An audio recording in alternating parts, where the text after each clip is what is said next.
माता की, भारत माता की, भारत माता की। वंदे वंदे वंदे। पूर्व केंद्रीय मंत्री, पाटलिपुत्र के लोकप्रिय सांसद और माननीय इस लोकसभा क्षेत्र में लोकप्रिय प्रत्याशी श्री रविशंकर प्रसाद जी, बिहार सरकार के मंत्रीगण श्री नितिन नवीन जी, श्री दिलीप जायसवाल जी, इस क्षेत्र के लोकप्रिय सांसद, लोकप्रिय विधायक डॉक्टर संजीव चौरसिया जी, माननीय विधायक अरुण कुमार सिन्हा जी, पूर्व मंत्री महाचंद्र प्रसाद जी, महापौर पटना श्रीमती सीता साहू जी, उप महापौर श्रीमती रश्मि चंद्रवंशी जी, भारतीय जनता पार्टी पटना महानगर के जिला के अध्यक्ष श्री अभिषेक कुमार जी और भारी संख्या में उपस्थित अपने लोकप्रिय नेता को समर्थन देने के लिए उपस्थित पटना दीघा क्षेत्र के मेरे सभी उपस्थित बहनों और भाइयों, मैं पाटलिपुत्र की इस पावन धरा को, जिसने भारत के इतिहास में भारत का स्वर्ण युग भी हो सकता है, उसको, इस देश ही नहीं पूरी दुनिया को उसका साक्षात्कार कराया था। यह धरती जिसे महात्मा गौतम बुद्ध की पवित्र चरण रजों का प्रसाद प्राप्त हुआ हो, जिसने अशोक महान और चंद्रगुप्त मौर्य जैसे सम्राट दिए हो, जिसने आचार्य कौटिल्य को दे करके भारत की अर्थनीति और राजनीति कैसे होनी चाहिए, उसकी दिशा कैसे होनी चाहिए दिया हो, उस पावन धरा को कोटि कोटि नमन करते हुए मैं आप सबका हृदय से अभिनंदन करता हूं। बहनों और भाइयों, इतिहास अपनी आंखों के सामने बनाते हुए इस पावन धरा ने देखा है, उसका साक्षी रही है, उसका साक्षात्कार भी किया है। और इसीलिए तो गुरु गोविंद सिंह महाराज की भी पावन जन्मभूमि यही पाटलिपुत्र है। उन्होंने शंखनाद किया था, देहु शिवा पर मोहि इहे शुभ कर्मन ते कबहो न करो, यानी शुभ कर्म से कभी भी पीछे मत हटो। और बहनों और भाइयों, जब हम लोग लोकतंत्र के इस महापर्व के साथ संवाद करने के लिए आए हैं, तो भारत के भविष्य के लिए इससे शुभ अवसर दूसरा हो ही नहीं सकता है, जो आज आपको भारत की संविधान ने, भारत के लोकतंत्र ने ताकत दी है। आपका एक वोट कैसे देश की तस्वीर और तकदीर को बदल सकता है, पिछले 10 वर्ष में बदलते हुए भारत को आपने देखा है। बहनों, बदलते हुए भारत को आपने देखा है। आज से 10 वर्ष पहले का भारत क्या था? न सुरक्षा थी, न सम्मान था, न विकास था और न ही गरीब का कल्याण था।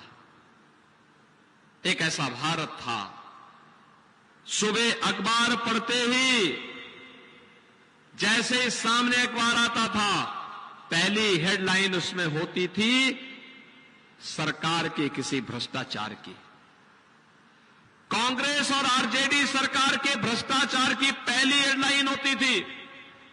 और सायकाल जैसे दिन ढलता था, किसी बड़ी आतंकी वारदात की खबर आती थी। हम लोग सांसद थे, संसद में मुद्दा उठाते थे, आंदोलन करते थे कि आतंकवादियों से निपटो।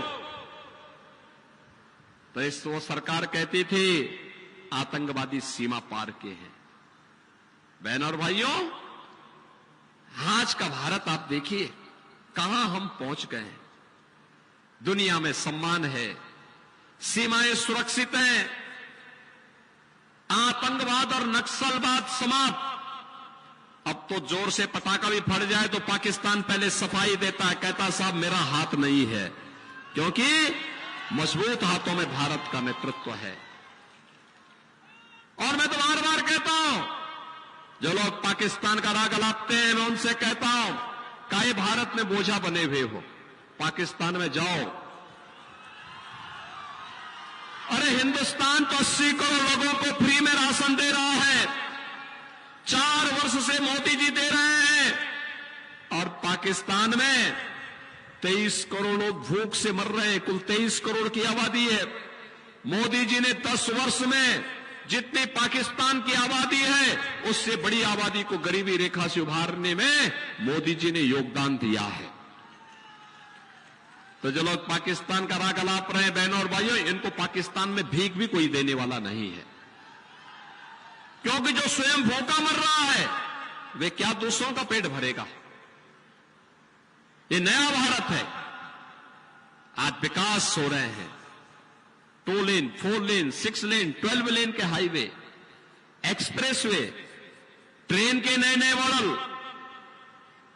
वंदे भारत, अमृत भारत, नमो भारत के रूप में, पब्लिक ट्रांसपोर्ट के लिए मेट्रो, रोपवे की सुविधा, कनेक्टिविटी के बेहतर इंतजाम, medical college, AIIMS, IIT, IIM, IIIT, NIT, world class university का निर्माण, और देश के अंदर लोगों को शुद्ध पेयजल उपलब्ध कराने के लिए हर घर नल की योजना, नल में जल हो, इसकी सुविधा भी पूरे देश के अंदर उपलब्ध करवाने का कार्य मोदी जी के नेतृत्व में हो रहा है।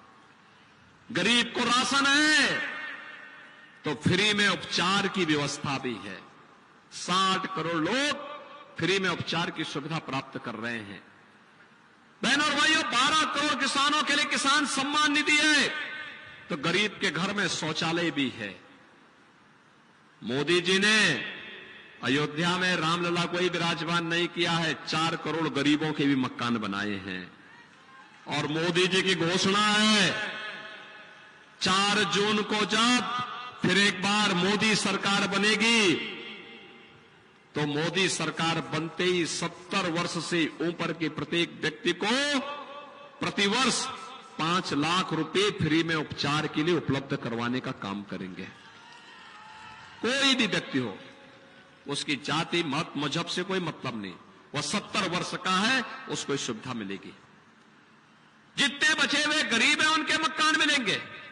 ग्रामीण क्षेत्र में प्रधानमंत्री आवास के जो मानक है वह उस रूप में, शहरी क्षेत्र में जिसके पास जमीन है, जर्जर मकान है, कच्चा मकान है, वही उसकी पात्रता की शर्त है, उसको भी एक एक मकान मिल जाएगा।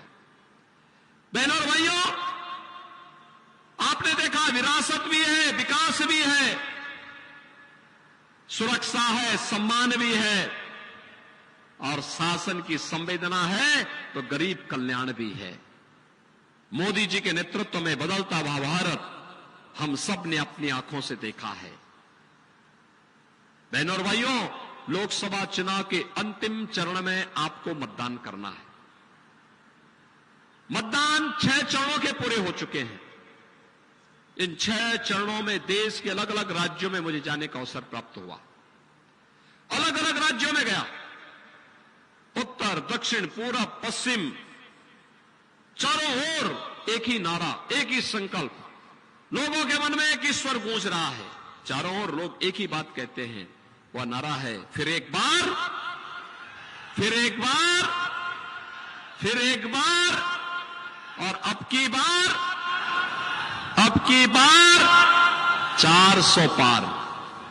400 पार का नारा सुनते ही कांग्रेस और आरजेडी के गठबंधन को चक्कर आने लगता है, क्योंकि दोनों भी मिलकर के 400 सीटों पे नहीं लड़े। वे कहते हैं कैसे होगा, तो जनता ही जनार्दन की भूमिका में जवाब देती है, कहती है जो राम को लाए हैं हम उनको लाएंगे। क्यों? पटना भी साथ है ना, पटना भी साथ है ना, और आपको तो और ज्यादा साथ होना है। इसलिए होना है, भगवान राम लला के वकील कोई और नहीं, आपका सांसद है रविशंकर प्रसाद। रविशंकर प्रसाद जी वकील हैं। उन्होंने 500 वर्षों का इंतजार समाप्त किया। मोदी जी का नेतृत्व है, रविशंकर प्रसाद जी वकील हैं और रामलला की लड़ाई को सुप्रीम कोर्ट तक लड़ करके फैसला हिंदुओं के पक्ष में करवा करके भव्य राम मंदिर के निर्माण का मार्ग प्रशस्त कराया है। बहनों और भाइयों, पीढ़ियां जिसके लिए खप गई, कितना सौभाग्यशाली हमारी पीढ़ी है। हम कितने सौभाग्यशाली हैं, कितने सौभाग्यशाली हैं हम, ये हमने अपनी आंखों के सामने अयोध्या में रामलला के मंदिर को बनते हुए देखा है। और मुझे मालूम है, जितनी खुशी अयोध्या वासियों को है, उत्तर प्रदेश वासियों को है, उससे ज्यादा खुशी बिहार वासियों को है। इसलिए है क्योंकि मां जानकी का मायका है, यहां पे तो और भी अच्छा है। और बिहार ने तो अपने उपहार जब सबसे पहले अयोध्या भेजे, पूरी अयोध्या, पूरा उत्तर प्रदेश और पूरा देश अभिभूत था। मां जानकी के मायके से उपहार आया है रामलला मंदिर के लिए। बहनों और भाइयों, ये पुण्य का भागीदार मोदी जी के नेतृत्व में आपके सांसद ने पूरे भारत के सनातन धर्मावलंबियों को बनाया है कि हम उस पीढ़ी में हैं जो पीढ़ी कह सकती है हमने राम मंदिर के निर्माण को अपनी आंखों से देखा है, रामलला को अपनी आंखों से विराजमान होते हुए देखा है। और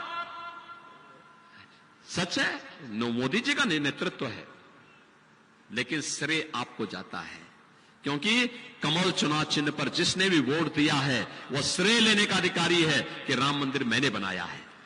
आप बोलिए कि राम मंदिर हमने भी बनाया है, क्योंकि हमने कमल के मोहर पर अपना ईवीएम का बटन दबा करके रविशंकर प्रसाद जी को चुनाव जिता के भेजा, वो रामलला के वकील बने।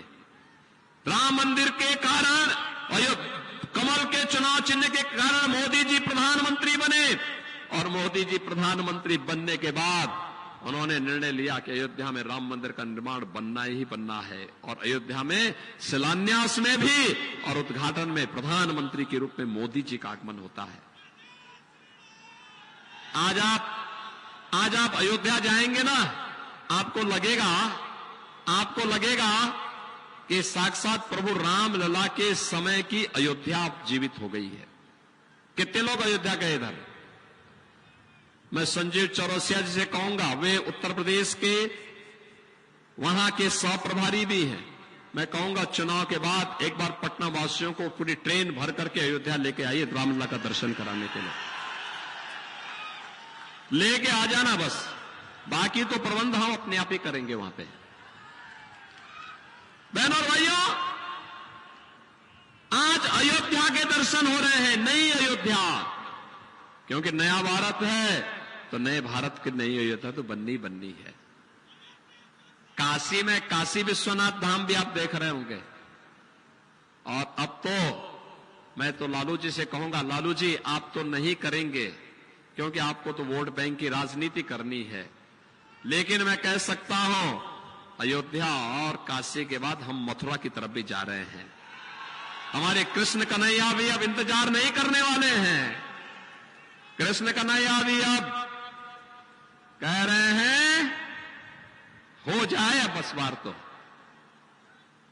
नया भारत, एक ऐसा भारत जो भारत गुलामी के एक एक चिन्ह को समाप्त करके आत्मनिर्भर और विकसित भारत बनेगा। बहनों और भाइयों, आप कितने सौभाग्यशाली हैं। आतंकवाद की ताबूत पर अंतिम कील ठोकने का कार्य जब प्रधानमंत्री मोदी जी ने किया, धारा 370 को हटाकर, तो उसमें भी आपका ही सांसद मंत्री के रूप में हस्ताक्षर करता है, कानून मंत्री के रूप में, और कोर्ट में भी इस लड़ाई को लड़ने के लिए आगे रहता है। ये भी आपके लिए इस गौरव की बात होनी चाहिए। और यही नहीं, नारी गरिमा, आधी आबादी को सम्मान मिले। मोदी जी ने तो नारी शक्ति वंदन अधिनियम, देश की नई संसद में पहला अधिनियम कोई पारित हुआ तो यह अधिनियम पारित हुआ। लेकिन इससे पहले 3 तलाक की कुप्रथा को सदैव के लिए समाप्त किया, और इस मामले को भी आगे बढ़ाने का कार्य किसी ने किया है, आपके सांसद रविशंकर प्रसाद जी ने किया है। तो एक साथ कई सिरे, अरे विकास की तो सौगात मिली है। इतिहास जब लिखा जाएगा इस नए भारत का, तो पाटलिपुत्र गौरव के साथ कहेगा, हमारा वोट भी तो 3 तलाक की कुप्रथा को समाप्त करने के लिए गया था। पाटलिपुत्र भी तो कहेगा कि हमारा सांसद उसको लीड कर रहा था जब कश्मीर में धारा 370 समाप्त हो रही थी। अयोध्या में रामलला जब विराजमान हो रहे थे, उस मुकदमे को पैरवी करने को लेकर के हमारा सांसद अग्रिम पंक्ति में खड़ा होकर के रामलला के वकील के रूप में सुप्रीम कोर्ट में खड़ा हुआ था। बहनों और भाइयों, ये गौरव सबको नहीं प्राप्त होता है, ईश्वर किसी किसी को ये गौरव देता है। और इसीलिए मैं आज आपके पास आया हूं।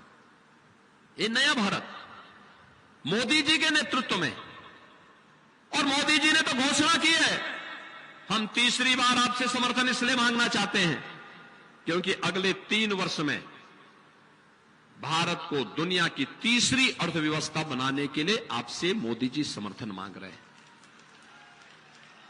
2047 में भारत दुनिया के एक महाशक्ति हो, आत्मनिर्भर और विकसित भारत के लिए आपसे समर्थन मांग रहे हैं। मैं पूछना चाहता हूं, कांग्रेस और आरजेडी का जो गठबंधन, चुनावी गठबंधन किया है, इनके लिए सत्ता किसके लिए चाहिए? क्या ये देश के लिए, आत्मनिर्भर भारत के लिए लड़ेंगे क्या? नहीं, ये अपने परिवार के लिए काम करेंगे, अपने परिवार का पेट भरेंगे। ये चुनाव मोदी जी के लिए, रविशंकर प्रसाद जी के लिए चुनाव देश के लिए चुनाव है, देश के निर्माण के लिए है, आपकी पीढ़ी को बनाने के लिए है, आने वाली पीढ़ी के भविष्य को उज्जवल बनाने का चुनाव है। और कांग्रेस और आरजेडी के लिए चुनाव अपने परिवार के लिए है।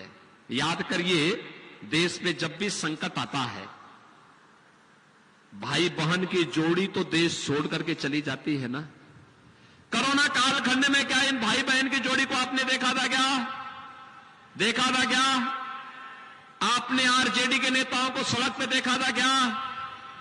सेवाई संगठन है, यह काम केवल भाजपा के लोग कर रहे थे, आरएसएस के लोग कर रहे थे, बाकी किसी का आता पता नहीं था। जनता जनार्दन की सेवा कर रहे थे, अपनी जान को दांव पे लगा के काम कर रहे थे। और उत्तर प्रदेश में जब दिल्ली में आम आदमी पार्टी ने, इसी इंडिया गठबंधन का वह पार्ट है, जब वहां के पानी के कनेक्शन और उनके राशन कार्ड बंद किए, उनको वहां से जबरन निकालने का काम किया, तो मैंने तो 14,000 बसेस लगाई। लोगों ने कहा, अरे बिहार के, अरे हमने कहा बिहार क्या बात करते हो भाई, हमारे देश का नागरिक है और मां सीता के, मां जानकी के मायके लोग हैं, मेरे मेहमान हैं, मैं तो उनकी सेवा करूंगा, सेवा करूंगा।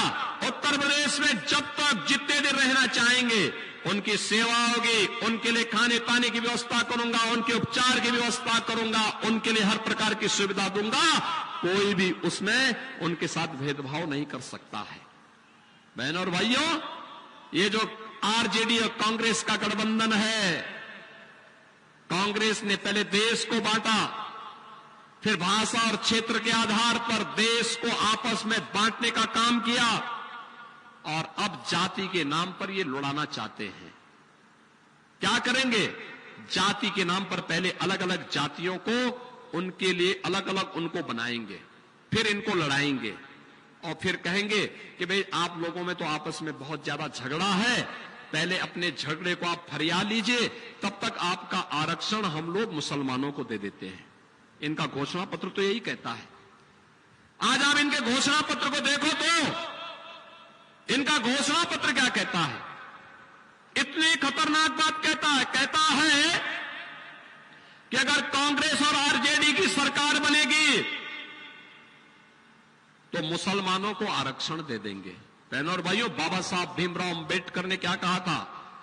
धर्म के आधार पर आरक्षण नहीं हो सकता। भारत की संविधान सभा में इसका विरोध हुआ था। आरक्षण का आधार अनुसूचित जाति, अनुसूचित जनजाति और पिछड़ी जाति को ही आरक्षण का लाभ मिलना चाहिए। अभी कोलकाता हाई कोर्ट ने कांग्रेस के इस इंडी गठबंधन के एक महत्वपूर्ण घटक टीएमसी के 2010 के फैसले को पलटा है, जहां पर उसने पिछड़ों का आरक्षण का लाभ 118 मुस्लिम जातियों को दिया। वहां पर कोर्ट ने खारिज करके कहा नहीं, मुसलमान को आरक्षण नहीं दिया जा सकता है क्योंकि यह तो असंवैधानिक है। लेकिन ये असंवैधानिक कार्य करने पर उतारू है। यह आपके आरक्षण पर और बाबा साहब भीमराव अंबेडकर का अपमान करना चाहते हैं। आज जब जान रहे हैं कि हार उनकी पक्की है तो गुमराह करेंगे, झूठ बोलेंगे, तमाम प्रकार का गुमराह करने का काम करेंगे। इनका घोषणा पत्र क्या कहता है? कहता है आएंगे तो पर्सनल लॉ लागू करेंगे। पर्सनल लॉ का मतलब आप जानते हैं? पर्सनल लॉ का मतलब क्या है? बेटी स्कूल नहीं जा पाएगी, महिलाएं ऑफिस और बाजार नहीं जा पाएंगी, बुर्का पहन करके घर के अंदर दुबक के रहना पड़ेगा। यानी तालिबानी शासन ये लोग लाना चाहते हैं। भारत बाबा साहब भीमराव अंबेडकर के द्वारा बनाए गए संविधान से चलेगा। भारत किसी शरीयत के कानून से नहीं चल सकता। कोई पर्सनल कानून भारत के अंदर नहीं लागू होगा। भारतीय जनता पार्टी का यह संकल्प है और भारतीय जनता पार्टी बाबा साहब भीमराव अंबेडकर के संविधान को बचाने के लिए किसी भी हद तक लड़ाई लड़ेगी। और इसीलिए हम लोग आए हैं। राहुल गांधी से पूछा एक सज्जन ने, एक पत्रकार ने, कहा क्या करेंगे अगर सत्ता में आ गए? कहा गरीबी हटाएंगे। आप सोचो 1970 में दादी ने नारा दिया था, नाती 54 वर्ष के बाद भी वही रटता जा रहा है, गरीबी हटाएंगे, गरीबी हटाएंगे। अरे उसके बाद कितनी बार कांग्रेस आई, गरीबी तो हटा नहीं पाई। मोदी जी ने तो 10 वर्ष में 25 करोड़ गरीबों को खुशहाल जीवन की ओर अग्रसर किया। कांग्रेस भी तो अपना आंकड़ा बताए, आरजेडी भी तो अपना आंकड़ा बताए, लेकिन ये कहते हैं गरीबी हटाएंगे। कहा गरीबी हटाने के लिए क्या करेंगे? कहा संपत्ति का सर्वे कराएंगे, भारतीयों की संपत्ति का सर्वे। संपत्ति का सर्वे का मतलब आपकी जितनी संपत्ति है देखेंगे, आपने कितनी कमाई की है, आपके पूर्वजों ने, आपके फादर ने, आपके ग्रैंडफादर ने, आपकी मदर ने कितनी संपत्ति आपको दी है, और जो आपको संपत्ति आपके दादा, परदादा, पिता, मां, इनसे जो संपत्ति मिली है, इस संपत्ति पर भी विरासत टैक्स लगाएंगे। विरासत टैक्स का मतलब आधा संपत्ति लोग ले लेंगे।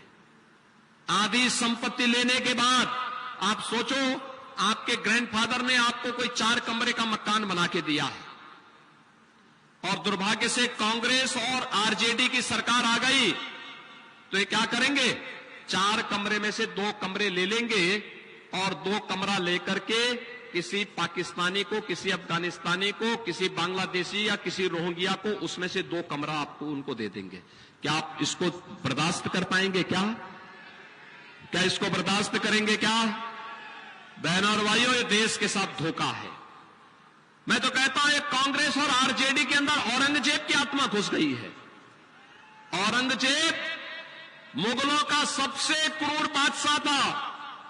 इतना क्रूर था, उसने पहले अपने भाई की हत्या की सत्ता के लिए, फिर अपने बाप को कैद किया था। उसका बाप शाहजहां आगरा का ताजमहल वही बनाया था। और यही पटना की खुदाबख्त लाइब्रेरी में पढ़िए ना, शाहजहां क्या कहता है औरंगजेब के बारे में? कहता है कि तुझ जैसा कमबख्त पुत्र किसी को पैदा न हो। तूने मुझे जीते जी पानी के लिए तरसाया, एक एक बूंद पानी के लिए तरसाया है। अरे तुझसे अच्छे तो हिंदू हैं, जो अपने बड़े बुजुर्गों का सम्मान करते हैं और मरने के बाद श्राद्ध कर्म करके पितरों को तर्पण करते हैं, जल देते हैं। बहनों और भाइयों, औरंगजेब ने हिंदुओं पर एक टैक्स लगाया था, उसका नाम था जजिया कर। ये विरासत टैक्स कांग्रेस का जजिया कर है। हमें औरंगजेब को भारत के अंदर फिर से जीवित नहीं होने देना है, औरंगजेब को जीवित होने से रोकना है।